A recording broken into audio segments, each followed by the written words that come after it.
ଆପଣ ଦେଖିବା ଚାହିଁବି ସେ କ୍ରାଇम सीन रो स्पॉट जो जगार इटार जो पाचेरी तैयारी होता ता संपूर्ण भाव में भुशुड़ी जाता एठी जो माने मृतक रही चपल जैकेट ठू आरंभ करके सबकि पड़ी रही गाड़ी काच ठू आरंभ करके सब जिनस पड़ी रही यही जगार ही एत जोर धक्का देइथिला से हाईवे ड्राइवर जो कि ही ए घटनास्थल दुई जन मृत्यु होता तेबे आपन देखा चाहिए जे ए जो रोड टी रही यह हूँ संपूर्ण भाव में गोटे सर्विस रोड जोटा कि गाँ भितर को कनेक्ट करुच्ची किंतु एनएच पखापाखि 400 मीटर दूर रही जो जगह आप देखुं लोक मैंने जीवा आसवा कर एनएच किंतु से जगार एमती कौन घटी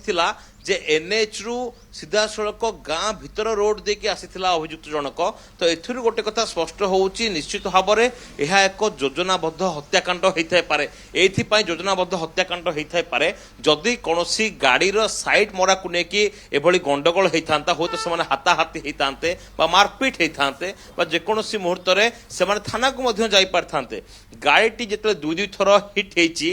जहाँ जना पड़ुची बर्तमान गोटे फुटेज पुलिस पाई जो फुटेज स्पष्ट भाव में जना पड़ुची जोटा कि यही जगार मात्र 2 हाथ दूर गोटे दुकान रही जो दुकान फुटेज रही जो आगे कार टी जाऊँगी कार पछपट टी संपूर्ण भाव में चेपा होगी रही कार ठीक पछपट राइट साइड रे ही माड़ कर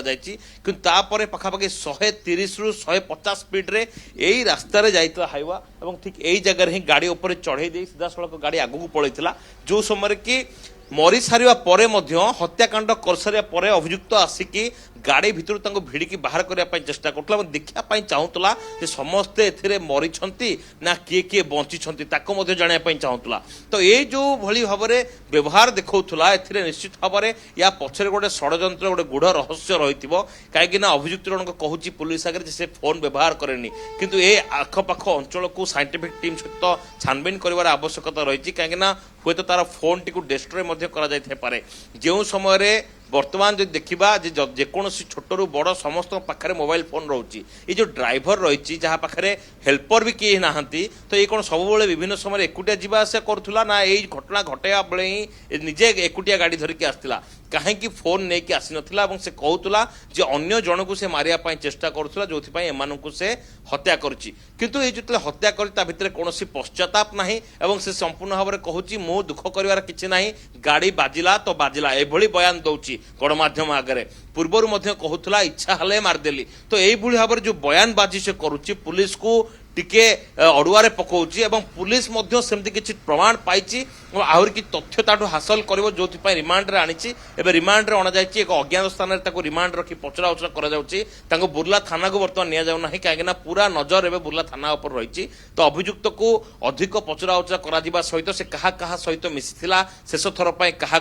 किए देखी से क्या सहित कथा होता जेहेतु फोन कॉल टी ना फोन टी मिलूनी से क्यों नंबर व्यवहार कर स्पष्ट हो पारुनी घर अनुकूल घर को जावाई कि पुलिस प्रिपेयर होची तो यार भितर अभियुक्त रिमांड अवधि भितर कौन कौन तथ्य दौची और प्रकृत में जी हत्याकांड पछर मास्टर माइंड ता पाखरे पुलिस पहुंची पारिबो ना ए घटनाटी को सेमती जमी आप देखुले पूर्वर झारसुगुड़ा जमी नवदास को मृत्यु होता नवदास को हत्याकांड होता केवल गोपाल ही अभियुक्त जना पड़ा कि पछर रिंग लीडर किए ताहा भी अस्पष्ट हो रहा पूरा ओडिशावासी जानापी चेष्टा कले प्रकृत में अभियुक्त किए तो यही भाव में ये ड्राइवर मुंडे सबकि ठेलीदेवे ना प्रकृत में मास्टर माइंड पद को आसो या समस्त नजर रही मुकेश किंतु अन्यपटे सौभाग्य फोन को खोजाखोजी करा जाउछि कि कारण गोटे बड़ प्रमाण होई पारे जे प्रकृत में ड्राइवर जनक फोन व्यवहार करुला ना ये घटना घटाइबा परे फोन को कोठी फिंगी देछि से मध्ये सबुठु बड़ सस्पेंस देखु बर्तमान जिते बड़े यही जगहटी जो एक्सीडेंट होती जगह को एकाधिक लोक मैंने जीवा आसा कर जो लोक मैंने एपटे रास्ता दे जाऊँच से देखुं प्रकृत में ये कौन घटी थाईपे और ये जो घटनाक्रम घटी कौन हो सब लोक जीवा आसा कर पूर्वर जो पुलिस आसिया पूर्वर जो लोक मैंने जीवा आसा कर किसी जिन पड़ी थाईपे कहीं चप्पल ठू पानिया पर्यटन सब पड़ी रही आप रास्तार आगे जाऊँच ये एक्सीडेंट होता जानते ना जानना नुहे गोटे एक्सीडेंट होता जानते डबल मर्डर होती ओके आपण जो देखा ये लोक मैंने जी जीवा आसा कर जो भी लोक एपटे जाऊँच ସମସ୍ତେ ଏପଟେ ଦେଖିକି ଯାଉଛନ୍ତି ଯେ କ'ଣ ହେଇଥିଲା ଏବଂ କେମିତି ହତ୍ୟାକାଣ୍ଡ ହେଇଥିଲା। ତ ଏଠି ଯୋଉ ଫୋନଟି ତାଙ୍କର ପଡ଼ିଥିବ, କାହିଁକିନା ଫୋନ୍ ସମସ୍ତେ ବ୍ୟବହାର କରନ୍ତି, ତ ଯେତେବେଳେ ଅଭିଯୁକ୍ତ ଜଣଙ୍କ ଫୋନ୍ଟିକୁ ଆଗରୁ ଫୋପାଡ଼ି ଦେଇକି ଆସିଛି, ନା ଘରୁ ଫୋନ୍ ଆଣିନି, ନା ହତ୍ୟାକାଣ୍ଡ କରିବା ପରେ ଫୋନ୍ଟିକୁ ସମ୍ପୂର୍ଣ୍ଣ ଭାବରେ ଡେଷ୍ଟ୍ରୟ କରିଦେଇଛି, ତାହା ମଧ୍ୟ ଜଣା ପଡ଼ିପାରୁନି। କିନ୍ତୁ ଅଭିଯୁକ୍ତର ଫୋନ୍ଟି ଯଦି ମିଳନ୍ତା ତାହେଲେ ପୁଲିସ ପାଇଁ ଗୋଟେ ବଡ଼ ସଫଳତା ମିଳନ୍ତା ଏବଂ ସେ ଫୋନ୍ରେ ହିଁ ବହୁତ କିଛି ଜିନିଷ ପଦାକୁ ଆସନ୍ତା। କାହିଁକି ନା ଏବେ ଗୋଟେ ନୂଆ ରୂପ ଦିଆଯାଉଛି ଯେ କିଛି ନୁହେଁ, କେବଳ ରାଗ ମୁଡ୍ରେ ଥିଲା ଏବଂ ସେ ଏ ହତ୍ୟା କଲା। ଯେ ଜଣେ ଲୋକ ଯେତେବେଳେ ରାସ୍ତାରେ ଆପଣ ଗାଡ଼ି ନେଇକି ଯାଉଛନ୍ତି, ବିଭିନ୍ନ ସମୟରେ ସାଇଟ୍ ମରାକୁ ନେଇକି କୌଣସି ପାଟିତୁଣ୍ଡ ହେଉଥିବ, କଥା କଟାକଟି ହେଉଥିବ, ବା ଜଣେ ଲୋକ ଯଦି ଚୁପ୍ ହେଇକି ରହୁଥିବ, ଅନ୍ୟ ଗାଡ଼ିଟି ତା ବାଟରେ ପଳାଉଥିବ, କିନ୍ତୁ ଯେତେବେଳେ ତାଙ୍କ ଘର ରାସ୍ତାରେ ଫେରୁଛନ୍ତି, ଗାଁ ଭିତର ଏ ହେଉଛି ରୋଡ, ଯେଉଁ ରୋଡରେ କି